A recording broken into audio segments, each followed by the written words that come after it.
Commander Zixthar's mandibles clicked in horror as he stared at the small creature sleeping in the containment pod. The soft pink skin, the tiny fingers curled into fists, the gentle rise and fall of its chest, all unmistakable signs of a human juvenile. "Krell," he hissed at his subordinate, his three eyes narrowing to slits. "Tell me that is not what I think it is." Krell, a young Vaxian scout with mottled purple skin, shifted nervously on his forelegs. "Commander, I can explain. The settlement was undefended. The child was alone in a dwelling. I thought—" "You thought?" Zixthar's voice rose to a screech that echoed through the cargo bay. "You fool! You stole a human child? Now we all die." The other crew members froze at their stations.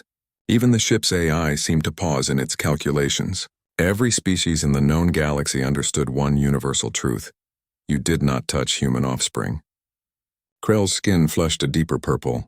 "But Commander, the intelligence report said humans were weak, soft.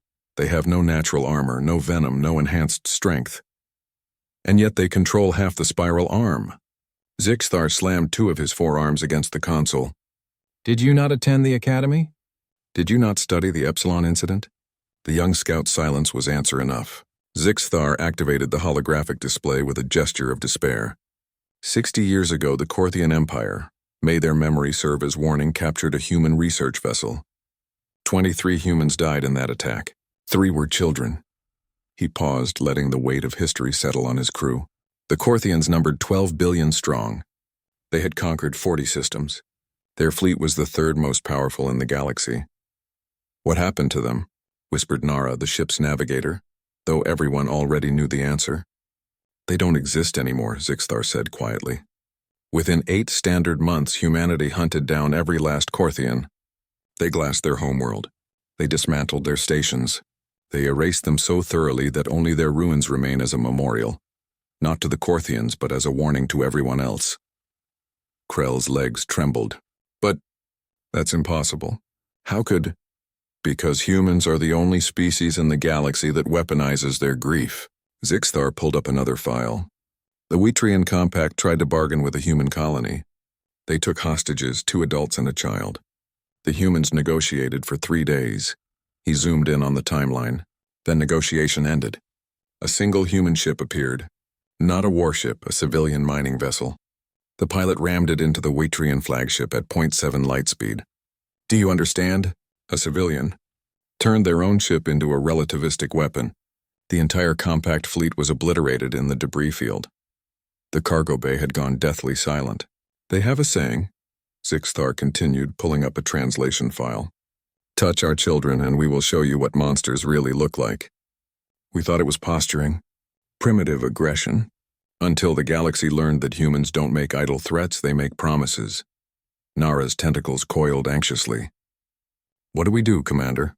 Zixthar moved to the containment pod, gazing down at the sleeping child. It couldn't have been more than 4 solar cycles old, so small, so vulnerable, and yet, at this moment it was the most dangerous object in the sector. "We do the only thing we can," he said, his voice heavy with resignation. "We return it, immediately, and we pray to every deity in the Pantheon that we're not already too late." Krell stepped forward. "Commander, perhaps they haven't noticed yet." The settlement was remote. The ship's proximity alarm shrieked to life. "Commander!" Nara's voice cracked with panic. "Multiple contacts emerging from hyperspace. 40, no 60 vessels. They're surrounding us!" Zixthar closed all 3 eyes. They noticed. On the main view screen, a human face appeared. Female, with eyes as cold and dark as the void between stars. When she spoke, her voice was unnaturally calm, the kind of calm that preceded apocalypse. "Unknown vessel, you have something that belongs to us." Zixthar activated his own communicator with shaking limbs. "Human fleet, this is Commander Zixthar of the merchant vessel Wandering Prophet. There has been a grave misunderstanding. We have a human juvenile aboard, unharmed, I swear, and we wish to return. You have 60 seconds to transmit your exact coordinates and lower your shields."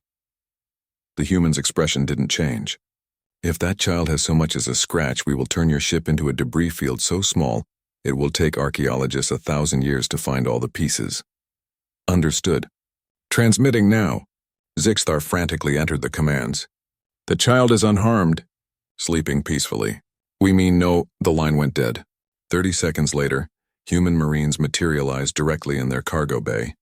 A teleportation technology they'd never deployed in any known conflict, held in reserve for exactly this purpose. They moved with mechanical precision, weapons trained on every crew member while a medical team rushed to the containment pod. Zixthar kept all forearms raised, watching as a human medic carefully lifted the child. The juvenile stirred, made a small sound, then settled against the medic's shoulder. The tension in the room shifted infinitesimally. Not gone, never gone, but decreased from certain death to probable survival. The human commander, the same woman from the view screen, materialized last. She looked at each crew member with eyes that promised retribution for the slightest provocation. Then at the child. "My daughter," she said simply. Then to Zixthar. "Your subordinate will stand trial in human jurisdiction. You will testify. If your testimony proves your crew was unaware of his actions, you may leave with your lives." She paused. "This once." Zixthar bowed so low his mandibles nearly touched the floor. "Yes, Commander." "Thank you, Commander."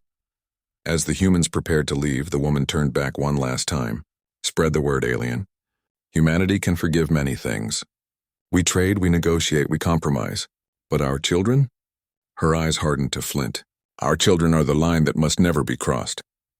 They vanished as suddenly as they'd arrived, taking Krell with them. In the silence that followed, Nara spoke what everyone was thinking. "We almost died today." "No," Zixthar corrected, collapsing into his command chair. "We almost ceased to exist. There's a difference." He updated the ship's logs, adding another entry to the ever-growing list of human behaviors that the rest of the galaxy struggled to comprehend.